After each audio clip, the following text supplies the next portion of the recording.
They called him the Sun King, a man who proclaimed himself God's chosen emissary, whose very aura was believed to illuminate the world. But in his twilight years, Louis XIV of France metamorphosed into something infinitely more unsettling than any earthly sovereign, a living, breathing testament to the fact that even the mightiest among us are but decaying vessels awaiting death's cold embrace. What follows is not merely the chronicle of a king's demise, but the unraveling of an entire world order, unveiled through the grotesque and chilling details that court historians desperately sought to conceal. This is the saga of how the most resplendent monarch in European history endured his final weeks as a putrefying corpse clinging to life, and how his subjects watched in mounting horror as their divinely ordained ruler revealed himself to be nothing more than a man, a dying, reeking, terrified man. For 72 years, Louis XIV had governed France with an iron will sheathed in gilded velvet. He had elevated a medieval kingdom into the preeminent power in Europe, erected the opulent palace of Versailles, and persuaded an entire continent of his divine right to rule.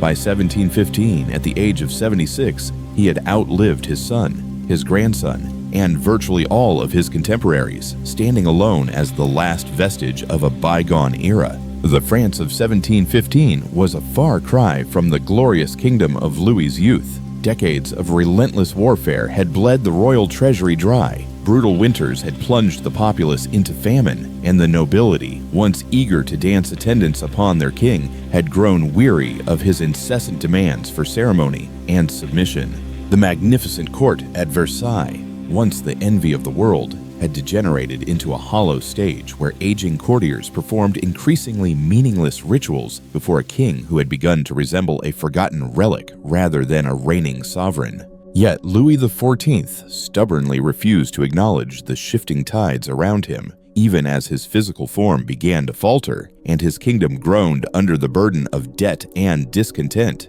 He adhered to the unwavering schedule of ceremonies and audiences that had defined his reign. Each morning, he continued to conduct his lever, the elaborate ritual of dressing before a select audience of nobles. Each evening, he still held court, receiving petitioners and foreign ambassadors as if his pronouncements still carried the weight they once held. The supreme irony was that while Louis persisted in playing the role of the omnipotent monarch, his actual power had been subtly ebbing away for years. His ministers increasingly steered the ship of state. His military commanders operated with growing autonomy, and his nobles had begun to murmur amongst themselves about the inevitable power vacuum that would follow the old king's passing. The Sun King was setting, but he vehemently denied the encroaching night.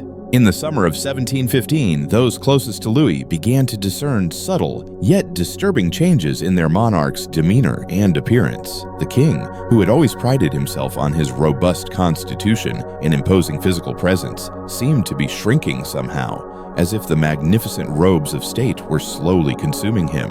His legendary appetite, which had been the stuff of court gossip for decades, began to diminish, and the lavish court banquets that had once showcased the abundance of the royal table became increasingly awkward affairs as the king merely toyed with his food. Even more disconcerting were the alterations in Louis's mental state. The king, who had once commanded every room he entered, now seemed distant and detached, often staring blankly into space during crucial meetings or repeating himself in conversations. The court physicians, accustomed to treating minor complaints and ceremonial ailments, found themselves confronted with something far more sinister than they had ever encountered before. Whispers circulated about consulting specialists from Paris, but none dared suggest to the king that his condition might be anything more than temporary exhaustion. The first undeniable harbinger of serious illness manifested in late July when Louis complained of a piercing pain in his left leg. Initially, both the king and his physicians attributed it to a minor strain from excessive walking during court functions.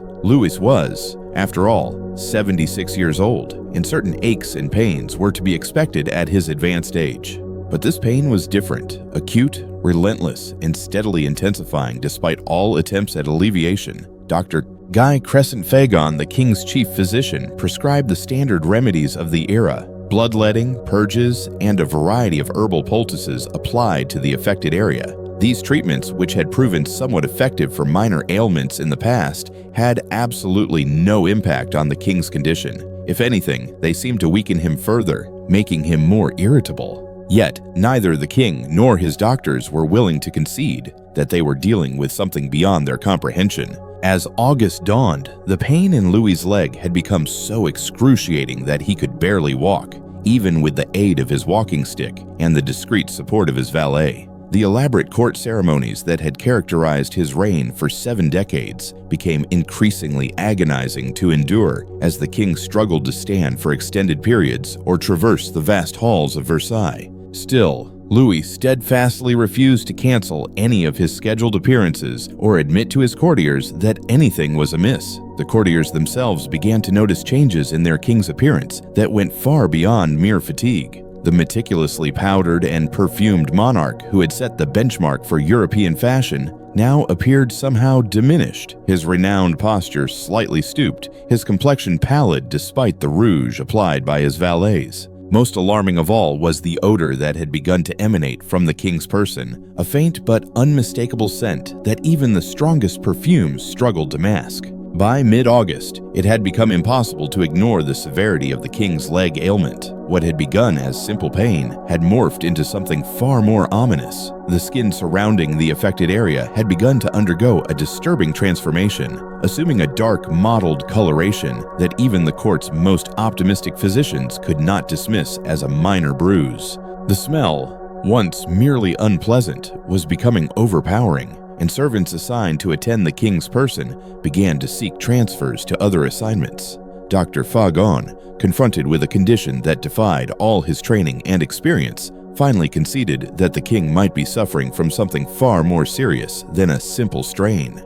He consulted with other physicians, both from the court and from the esteemed medical faculty in Paris, but none could offer a satisfactory explanation for the king's deteriorating condition. The treatments they prescribed, more bloodletting, alternative herbal concoctions, fervent prayers, and elaborate religious rituals, seemed to have no effect whatsoever, except to further deplete the king's already fragile constitution. The true horror of Louis XIV's condition became starkly apparent in the final week of August, when the dark discoloration in his leg began to spread rapidly, and the stench emanating from his person became so unbearable that even his most devoted servants could barely remain in the same chamber. What the court physicians had been hesitant to admit was now undeniable. The king's leg was rotting while he was still alive, ravaged by gangrene that was insidiously creeping through his body. The sight that greeted Louis's valet each morning as they prepared for the lever became increasingly nightmarish. The king's left leg, once a symbol of his physical prowess and royal presence, had become a blackened, festering mass of decaying flesh that reeked so foully that servants were compelled to cover their faces with perfumed cloths merely to approach the royal bed. The elaborate stockings and breeches that had once accentuated the king's impressive physique now served only to conceal the horrifying reality of his affliction from the prying eyes of his courtiers. But perhaps the most unsettling aspect of the king's decline was his unwavering determination to continue performing his royal duties despite his palpable physical decay. Even as his body literally decomposed around him, Louis insisted on holding court, receiving visitors, and maintaining the intricate ceremonial schedule that had defined his reign. Courtiers who had once vied for the privilege of attending the king now found themselves struggling to suppress their gag reflexes as they performed their duties in the increasingly fetid atmosphere of the royal apartments. The palace staff, those humble men and women who had devoted their lives to serving the crown, found themselves facing an impossible dilemma. Their duty demanded that they attend to the king's personal needs, but the sheer horror of his condition made such service almost unbearable. Many requested transfers to other areas of the palace or simply ceased reporting for duty, feigning sudden illnesses to avoid the royal apartments. Those who remained did so out of genuine loyalty to the crown, but they paid a steep price for their devotion. As the days turned into nights, the king's condition continued to deteriorate in ways that defied both medical understanding and human dignity. The gangrene that had originated in his leg began to metastasize throughout his body, causing other areas of flesh to darken and rot. His breath, once meticulously maintained with the finest French perfumes and regular dental care, became so putrid that conversation became nearly impossible. Visitors to the royal chambers reported that the king's very presence seemed to corrupt the air around him, leaving a lingering sense of decay long after he was gone. Dr. Fagon and his colleagues, overwhelmed by a situation that challenged everything they thought they knew about medicine and royal decorum, began to propose increasingly desperate and outlandish remedies. They suggested amputation of the affected leg, a procedure that would have been excruciatingly painful and almost certainly fatal given the rudimentary medical techniques of the time. When Louis initially dismissed this proposition, they turned to religious interventions, arranging for special masses and the application of holy relics to the king's decaying flesh. The king himself seemed to vacillate between denial and despair as he struggled to comprehend the nightmare unfolding within his own body. The man who had spent 7 decades believing himself to be divinely chosen, divinely protected, and destined for greatness now found himself confronting the most fundamental and terrifying truth of human existence, his own mortality. But even as his body betrayed him, Louis clung to the illusions of power and ceremony that had defined his life, demanding that his courtiers continue to treat him as the magnificent monarch he had once been. The waning days of August ushered in new horrors as the king's condition spiraled further downward. The gangrene had spread so extensively that vast portions of his body were now affected, and the stench had become so pervasive that the royal chambers had to be constantly fumigated with burning herbs and incense. Servants recounted that they could detect the king's condition from 3 rooms away, and even the most stoic courtiers began to devise excuses to avoid attending royal audiences. But perhaps the most tragic aspect of Louis's decline was his unyielding insistence on upholding royal dignity in the face of such grotesque physical degradation. Each morning, his valet continued the elaborate ritual of dressing the king in his formal attire, meticulously arranging the fabric to conceal the worst of his condition. Each day, he still attempted to hold court, although the audiences grew shorter and the number of attendees steadily dwindled as news of the king's condition spread throughout Versailles. The psychological impact of witnessing their god-king literally rot before their eyes was devastating for the courtiers who had dedicated their lives to serving the crown. Many reported suffering from vivid nightmares about the king's condition, and some began to question the very foundation of the divine right of kings that had legitimized Louis's absolute rule. If God's chosen representative could be reduced to such a wretched state, what did that signify about the nature of royal authority itself? By the first week of September, even Louis himself could no longer refute the reality of his impending demise. The pain had become so agonizing that he could barely utter a word without crying out in agony, and the smell emanating from his body was so overpowering that even he was repulsed by his own presence. For the first time in his 76 years, the Sun King began to contemplate the very real possibility that he might actually die, and that his death might be neither dignified nor glorious. It was during this harrowing period that Louis finally consented to consider the amputation that his doctors had been advocating for weeks. The procedure, which would have entailed sawing through the king's leg with crude surgical instruments and no effective anesthetic, represented a last-ditch effort to save his life by excising the source of the infection. But even as preparations were underway, it became evident that the gangrene had spread too far for such a drastic measure to be effective. The poison had seeped too deep. The king's mental state during these final days was perhaps even more unsettling than his physical condition. Court observers recounted that Louis had begun to engage in conversations with spectral figures, apparently addressing long-deceased relatives and courtiers as if they were standing before him. He would issue commands to unseen servants and respond to questions that no one had posed, creating an atmosphere of supernatural dread within the already horrifying royal chambers. The religious dimensions of the king's decline added yet another layer of complexity to an already nightmarish situation. Louis had always presented himself as God's earthly representative, and the elaborate religious ceremonies at Versailles had reinforced this image throughout his reign. But now, as his body literally decomposed while he remained alive, both the king and his courtiers began to ponder whether this horrific death might be a form of divine retribution for the sins of his reign.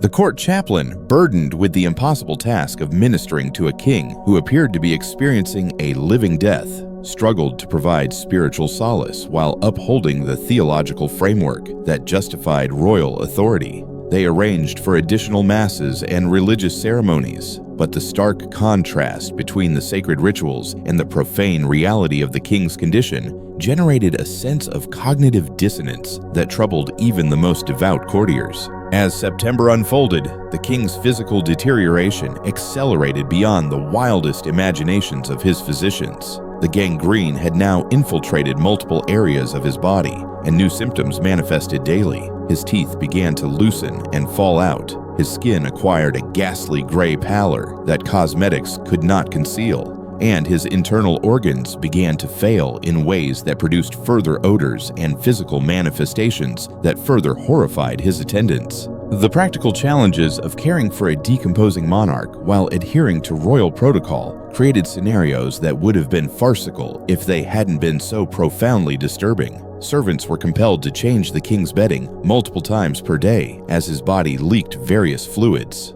However, each change had to be executed according to elaborate ceremonial procedures that required the presence of multiple witnesses and the use of specific royal linens that were becoming increasingly difficult to cleanse. The king's dining routine, once a magnificent display of royal opulence, degenerated into a grotesque parody of its former splendor. Louis's rotting mouth rendered it virtually impossible for him to consume solid food, and the stench of his breath was so overpowering that servants were forced to maintain a safe distance while serving him liquid meals through straws. But still, the formal dining ceremonies persisted, with courtiers feigning that they were witnessing a normal royal repast rather than the forced feeding of a living corpse. The psychological toll on the palace staff during this period cannot be overstated. Many of the servants who attended the king had toiled at Versailles for decades, dedicating their lives to serving a monarch whom they had been taught to revere as a divine figure.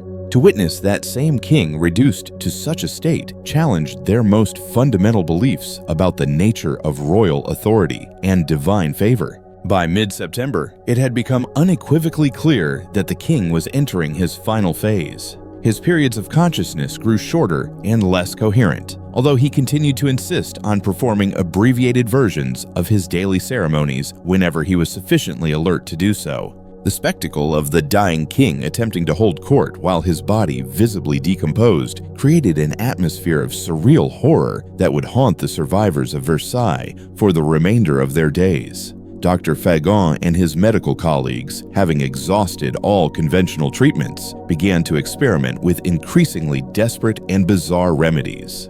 They applied various animal parts to the king's wounds, believing that the vital essence of healthy creatures might somehow transfer to their patient. They attempted to cauterize the infected tissue with searing hot irons, a procedure that caused the king such excruciating agony that his screams reverberated throughout the palace. They even resorted to wrapping his rotting leg in the freshly flayed skins of newly slaughtered animals, hoping that the warmth might stimulate healing. The king's family members, those few who remained after decades of deaths and political exiles, found themselves in an untenable predicament. They were expected to fulfill their roles as members of the royal family while watching their patriarch decompose before their very eyes. The future Louis XV, then merely 5 years old, was shielded from his great-grandfather's chambers, but other family members were compelled to continue their court duties despite the horrific circumstances. The international ramifications of the king's condition were also becoming evident. Foreign ambassadors who had journeyed to Versailles to conduct diplomatic negotiations found themselves in meetings with a decomposing monarch whose mental state was becoming increasingly unreliable. Several diplomatic missions were quietly postponed or canceled as news of the king's condition filtered beyond the palace walls, and neighboring kingdoms began to formulate contingency plans for the political turmoil that would likely erupt following Louis's death. The final week of Louis XIV's life brought a cascade of horrors that defied all attempts at royal dignity or medical intervention. His body had become so corrupted that even the most steadfast servants could barely tolerate his presence, and the stench emanating from the royal chambers had become so pervasive that it permeated the entire wing of the palace. The king himself seemed to drift in and out of consciousness, sometimes recognizing his attendants and sometimes addressing them as long-dead courtiers from his youth. During his fleeting moments of lucidity, Louis appeared to grasp the utter horror of his situation. Court chroniclers reported that he begged his doctors to put an end to his torment, first imploring them to perform the amputation that had been proposed weeks earlier, and then pleading for stronger medications to alleviate his relentless pain. But the medical knowledge of the time offered no effective remedy for his condition, and the king was forced to endure his decomposition with nothing more than prayer and desperate hope to sustain him. The religious ceremonies that marked the king's final days assumed an increasingly frantic character as the court chaplain struggled to make sense of what seemed to be a divinely ordained punishment. Special masses were conducted around the clock. Sacred relics were transported from across France to be placed near the king's bedside, and entire religious orders were enlisted to pray for the salvation of the royal soul. But nothing seemed to diminish the king's physical suffering or restore any semblance of dignity to his final moments. On September 1st, 1715, as the first rays of dawn pierced through the windows of Versailles, Louis XIV of France finally succumbed to the gangrene that had been consuming his body for weeks. His death was not a peaceful passing of a beloved monarch, but a blessed release from suffering so intense that his final breath was described by witnesses as a desperate gasp of relief rather than a sigh of resignation.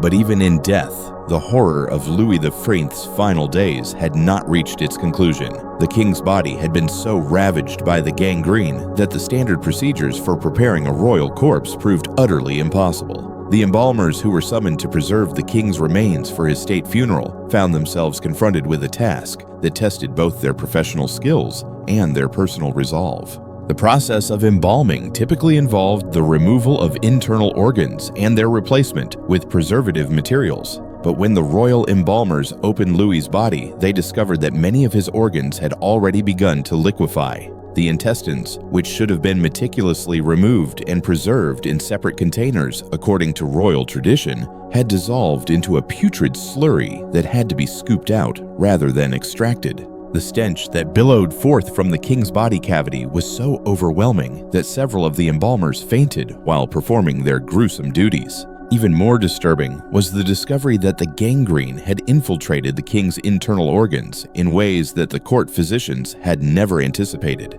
His heart, which should have been preserved as a sacred relic according to French royal tradition, was found to be partially decomposed with blackened tissue that crumbled to the touch. The embalmers toiled through the night, striving to create some semblance of a preserved corpse that could be displayed for the required state funeral. But their efforts were largely in vain.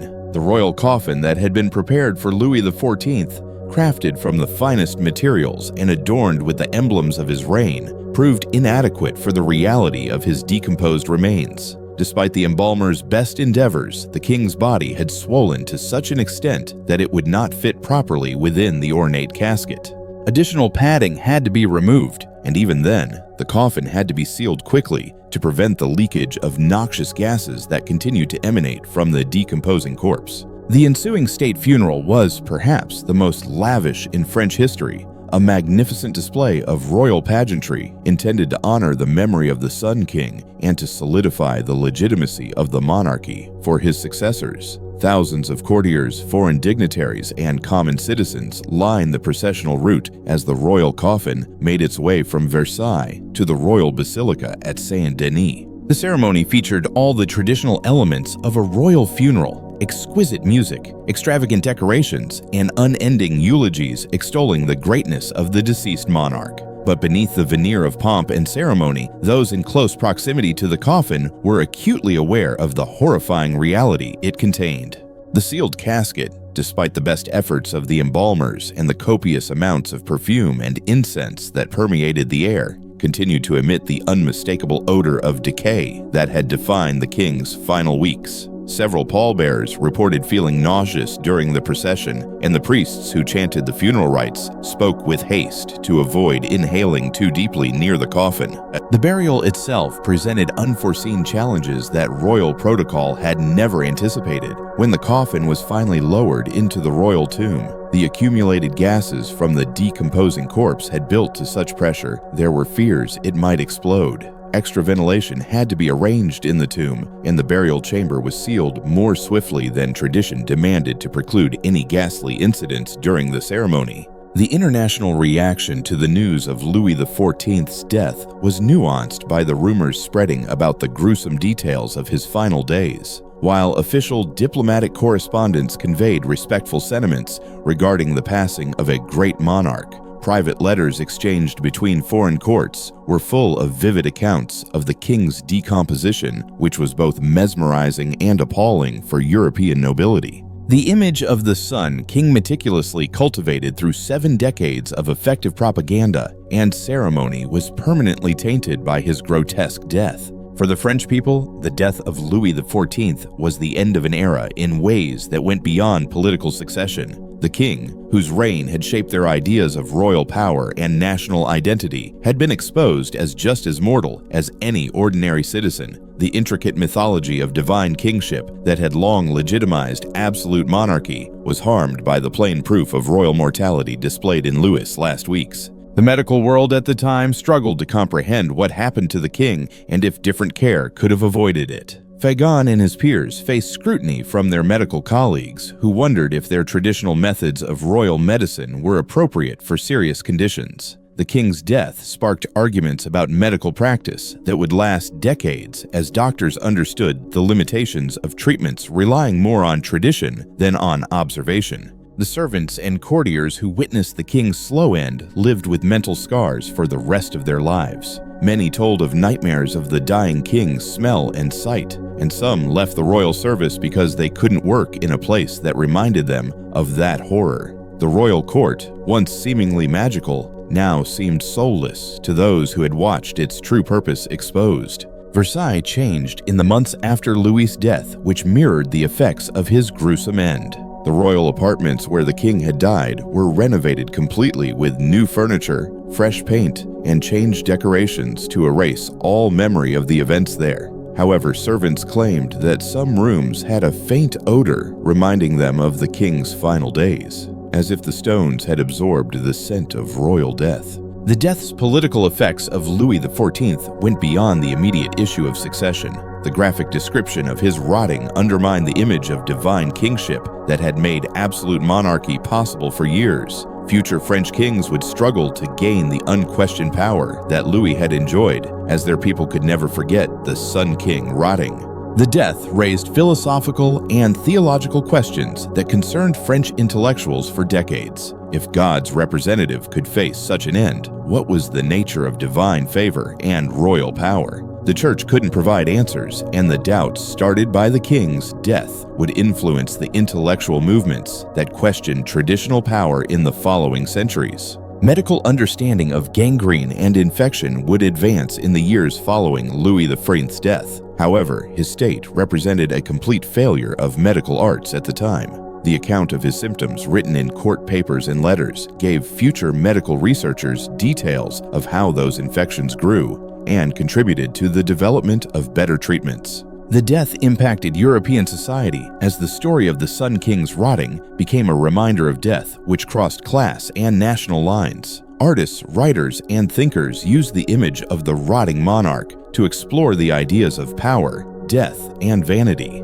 The contrast between Louis's life and death showed the futility of earthly power. The irony of Louis XIV was that his death, rather than his life, was his most lasting legacy to European culture. His political and military successes were overshadowed by later leaders. The horrific details of his rotting fascinated and horrified people for generations. The Sun King, who wanted to control his image, was remembered for how he died as much as how he lived. The story of Louis XIV's final days is a reminder that power cannot protect us from reality. The king was brought down to the same end as other people. His reign, with all its success and failures, ended with death and silence. The final days of Louis XIV showed a truth that no amount of power could conceal. Everyone, no matter what station in life, is temporary. The death of the Sun King was not just the death of a monarch. It was a showing of the democracy of death, which doesn't recognize power. So the story of Louis XIV's demise isn't just a gruesome historical anecdote. It's a potent reminder that no matter how high we climb, how much power we amass, or how fervently we cling to the illusions of immortality. We are all, in the end, vulnerable and temporary. It's a sobering reflection on the human condition, the fleeting nature of earthly glory, and the universal truth that awaits us all. What are your thoughts on the Sun King's tragic end? Did any particular detail resonate with you? I'd love to hear your insights, questions, or any other thoughts you have on this fascinating and unsettling period of history. Please feel free to leave a comment below and let's start a conversation. And if you enjoyed this dive into history's darker corners, be sure to subscribe so you don't miss out on future explorations of the past. There are always more stories waiting to be told.